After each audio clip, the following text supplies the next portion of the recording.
Walaupun ekuitas naik, pendapatannya turun, oke. Nah, mungkin ini yang menyebabkan dia drop, oke. Terus target untuk Z-nya itu 330 dan halo semuanya, selamat datang di channel Analisa Tren. Pada video kali ini, saya akan menganalisa saham PMFP, oke. Sebelum memulai disclaimer kembali, jika sudah, mari kita mulai. PMFP, oke. Seperti biasa, saya akan mulai analisa dari time frame monthly. Untuk skala ini saya pakai skala logaritma, oke. Kita mulai dari Ichimoku. Nah, kalau di Ichimoku ini kurang kelihatan ya kalau dari time frame monthly. Kenapa? Karena dia baru IPO sejak Desember 2020. Ah, ini salah satu alasan kenapa sebenarnya kalau saham-saham IPO yang baru-baru IPO atau baru 1 atau 2 tahun IPO ini agak sulit dianalisa karena datanya sebenarnya kurang lengkap, oke. Nah, kita langsung lompat ke weekly. Di sini kita bisa lihat, cycle span B-nya flat, A-nya turun. Kijun Santen Kacan ini mengarah ke bawah dan Chikou di bawah candle, harga di bawah Kumo juga, oke. Secara keseluruhan ini adalah bearish, oke. Nah, next kita zoom di daily. Kalau daily gimana? Kalau daily kita bisa lihat cycle span B-nya ini agak menurun, A-nya naik, Kijun Santen Kacan ini mengarah ke atas, tapi, Kijun Santen ini masih di atas Tenkan-sen, oke. Jika di atas candle, secara keseluruhan ini adalah sideways, oke. Nah, jadi, secara tren jangka pendek, PMMP ini masih sideways, tapi secara menengah atau tren menengah weekly, itu sebenarnya dia masih, apa, bearish, oke. Nah, di sini saya akan analisa LLWF, langsung dari weekly, oke. Nah, di sini kita bisa lihat, di sini kan setelah di IPO dia drop terus naik kan. Nah, naiknya apakah ini impulsif, nanti kita akan cek di time frame daily. Nah, tapi sebenarnya kita nggak usah cek sih sebenarnya. Cuma nggak apa-apa, nanti akan kita cek. Ini harusnya nggak perlu kita cek, kita cukup fokus ke ini, penurunan ini, oke. Sejak yang 9 Agustus 2021, oke. Di mana kalau di sini kita bisa tarik trendline. Ini kayak gini, ini kayak gini, oke. Ini mungkin falling wedge. Oke, atau sejenisnya, oke. Nah, di sini kita langsung zoom di daily. Nah, di sini, nah, oke, kita lihat nih, kalau misalnya yang kenaikan ini apakah impulsif? Misalnya saya akan counting ini adalah wave 1, 2, 3, 4, 5 misalnya ya, ini contoh aja belum tentu benar. Nah, ini saya akan, ukur panjang wave 3 ke wave 1, oke. Ternyata wave 3 ini lebih pendek dari wave 1, oke. Nggak boleh, dan wave 3 ini. Nah, lihat nih, kalau misalnya kayak gini, sebenarnya kalau 3 lebih pendek dari satu, syaratnya berarti wave 5 harus lebih pendek dari 3. Tapi kenyataannya di sini 3 adalah wave yang paling pendek, oke? Artinya ini nggak boleh, oke? Nah, berarti kenaikan ini adalah wave koreksi. Terus counting gimana? Ini mungkin WXY, oke? Di mana ini mungkin ini drop pertama, terus naiknya ini ada W, X di sini, Y. Nah, mungkin kayak gini ya. Nah, atau kalau ada yang mau counting ini W dari sini, nanti ada X di sini, Y, terserah. Pokoknya kenaikan ini bukan impulsif, oke? Nah, kita fokus fokus kembali di penurunan ini, oke? Nah, kalau penurunan ini kayak gimana? Ini kalau saya lihat ini mungkin WXYXZ, oke? Di mana ini adalah ABCW, ini ABC ini flat X, terus ini ABC zigzag Y, dan ini mungkin sedang X, dan nanti ada Z, oke? Berarti artinya apa? Dia masih ikutin, arah Ichimoku kan. Secara Ichimoku dia kan masih bakal drop kan, karena dia masih bearish trend dan dropnya ini mungkin ke Z, oke.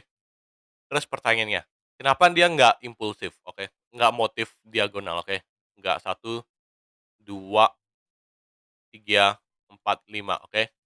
Kenapa nggak gini kan? Kan bisa aja nih 1, 2, 3 ini satu. Nah, kenapa dia nggak diagonal? Jawabannya karena kalau misal diagonal, dia harus 5, 3, 5, 3, 5, oke? Atau 3, 3, 3, 3, 3, oke?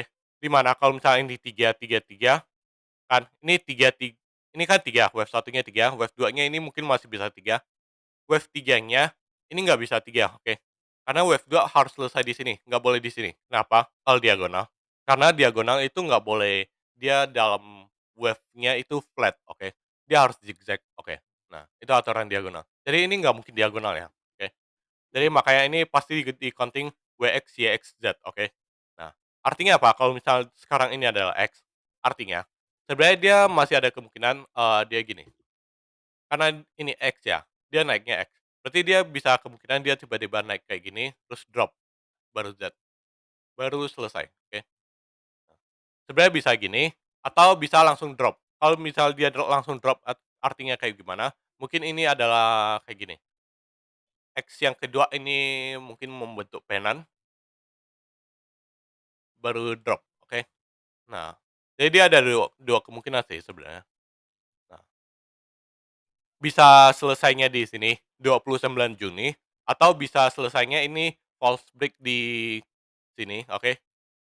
Dan kalau misalnya dia selesai di sini, oke, naik dikit lagi, berarti ini bisa di-adjust di sini sebenarnya, oke. Kurang lebih di sini, harusnya ya, sekilas. Nah, baru drop, oke. Jadi artinya apa?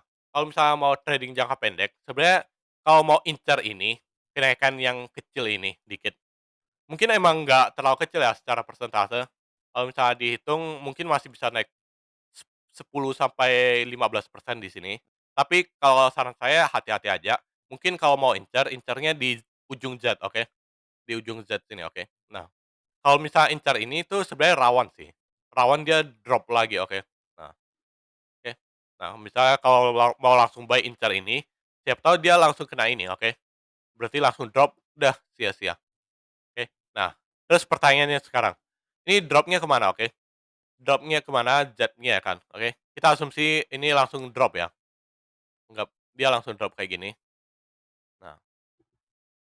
Nah kalau misal dia drop mau ke Z, Z-nya di mana? Ini kita akan tarik, eee, external retracement dulu, dari sini ke sini, oke. Terus saya mau proyeksikan panjang W ke X yang kedua, dan proyeksikan panjang Y ke X kedua, oke. Nah, di sini kita bisa dapat beberapa klaster, pertama ada di sini, oke, dan kedua ada di sini. Di mana kalau kita lihat ada angka psikologi nggak? Ada, di sini, 300, oke. 300 ini akan jadi support kuat, dan support, sedangnya sebenarnya ada di 330, oke. Plus minus 330, oke. Nah, ini juga nggak ada cluster yang signifikan ya, oke. Jadi kita dapat 2 support nih, oke. Di sini saya hapus aja Fibonacci-nya. Jadi untuk Z ini target paling dekat mungkin ada di sekitar 330, oke. Sedangkan support kuatnya sebenarnya masih tetap ada di ini, 300, oke. Nah, bisa jadi dia, false break dikit ke 300, atau dia benar-benar terpantul di sini, oke. Nah, gitu aja untuk targetnya. Secara time gimana? Secara time ini kalau saya mau cek, mungkin Fibonacci time analysis, ini saya mau proyeksikan panjang W ke permulaan X. Kita asumsi kalau X-nya udah selesai ya, X kedua ke sini, terus saya mau proyeksikan panjang, eee, low to low, proyeksikan ke low lagi, oke, di sini. Ini kayaknya nggak bakal nyampe, jadi saya mau tambahin ini, eee, 0,38, eh, terus di mana lagi? Saya mau proyeksikan panjang Y ke permulaan Z, mungkin kita asumsikan selesainya di sini seperti yang tadi, oke. Nah, kalau dari sini aja kita udah dapat nih, oh, mungkin kayak di sini nih cluster-nya, oke. Kalau udah dapat cluster price dan time, kita udah tahu nih, oh, sebenarnya targetnya itu mungkin selesai di bulan Agustus, oke. Ini bisa di pertengahan Agustus sih lebih tepatnya. Nah, jadi untuk, targetnya kayak gimana PMMP maksudnya, dia ada di ini, Agustus pertengahan di 330, atau kalau enggak di sekitar Rp300 di bulan pertengahan Agustus, oke. Nah, ini kita hapus, hapus, ini hapus, yang 300 kita biarin, oke. Nah, jadi ada 2 target nih. Target pertama itu 330 di sekitar pertengahan Agustus, atau di Rp300 di sekitar pertengahan Agustus. Terus apakah kalau misalnya harga udah sampai 330 dan 300, entah dia lebih cepat atau lebih lambat, kita langsung buy? Jawabannya enggak ya, oke. Tunggu momentum, oke. Bisa jadi momentumnya dia membentuk, bullish divergence atau sejenisnya, oke. Karena ini masih panjang kan, masih ada 1,5 bulan lagi untuk sampai. Jadi ini perlu konfirmasi ya.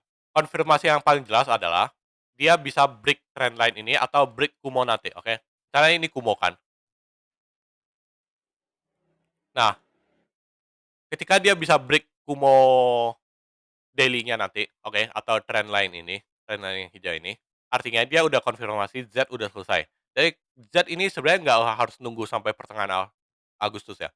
Bisa jadi kalau dia tiba-tiba kayak gini, terus langsung break, berarti masih oke, oke. Cuma target idealnya sebenarnya masih di sini, oke. Nah, kayak gitu. Nah, next, kita mau cek secara fundamental kayak gimana.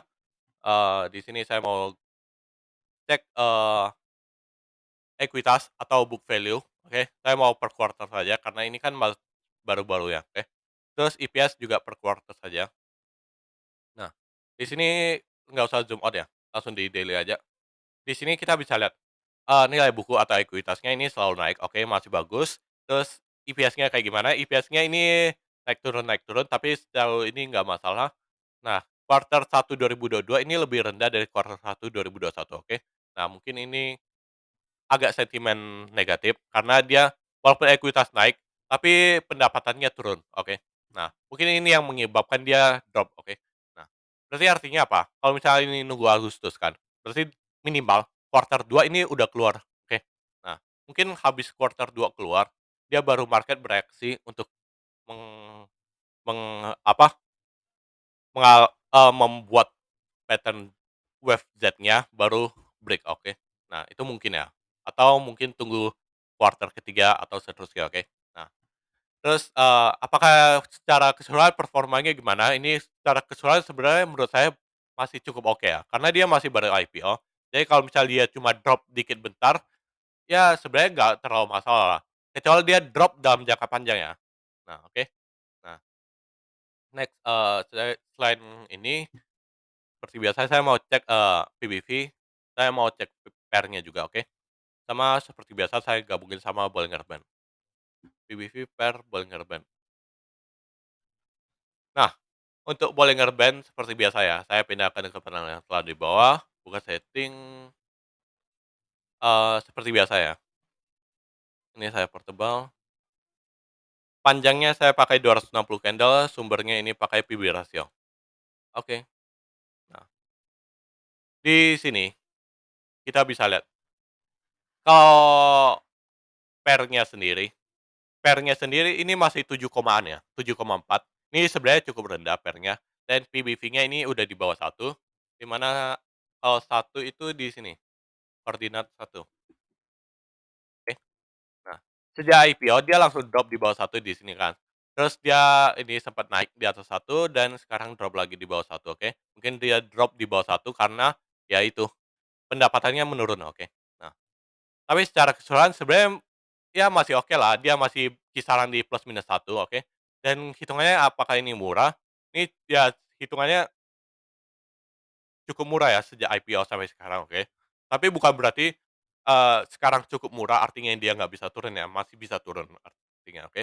Nah, makanya kita perlu cek laporan kuartal 2, oke. Nah, minimal lah tunggu kuartal 2 laporannya, hasilnya kayak gimana, baru kita bisa tentukan, oh Z-nya ini apakah ini target yang mustahil atau sebenarnya ini kerendahan atau gimana, oke. Terus PE-nya juga ini masih rendah, stabil, cukup oke sebenarnya. Secara keseluruhan, secara fundamental kalau menurut saya pribadi ini masih cukup oke dan nggak mahal banget. Secara kemampuan untuk menghasilkan laba sebenarnya masih cukup oke. Emang dia masih drop dari tahun 2021, oke. Cuma secara keseluruhan masih oke lah sebenarnya. Kita tinggal tunggu kuartal 2-nya nanti kayak gimana, oke. Terus jadi untuk kesimpulannya kayak gimana, kesimpulannya secara tren jangka pendek, sebenarnya dia masih sideways, oke. Dia sideways kenapa? Karena dia bikin pattern X, oke. Nah, tapi secara jangka panjang dia masih drop, oke. Dia masih dalam bearish channel dan akan membentuk Z yang terakhir nanti. Z-nya ini tunggu kapan? Tunggu minimal, kuartal 2-nya udah keluar, oke. Nah, terus target untuk Z-nya itu sebenarnya target minimalnya ada di 330 dan target, support kuatnya ada di 300 di sekitar pertengahan Agustus, oke. Nah, untuk konfirmasi Z-nya udah selesai gimana, itu tunggu dia break Kumo Daily atau dia break, bearish channel ini, oke. Nah, terus secara fundamental sebenarnya PMMP ini sebenarnya bagus kalau menurut saya, karena dia masih baru IPO ya, jadi drop ekuitasnya baru-baru 1 tahun, ini sebenarnya kalau menurut saya pribadi nggak belum bisa kita asumsi kalau dia akan jelek selamanya, oke. Nah, terus secara PBV, PER juga masih cukup rendah, oke. Jadi, sekian aja analisa dari PMMP. Jika ada kesalahan silakan dikoreksi. Sekian dan terima kasih.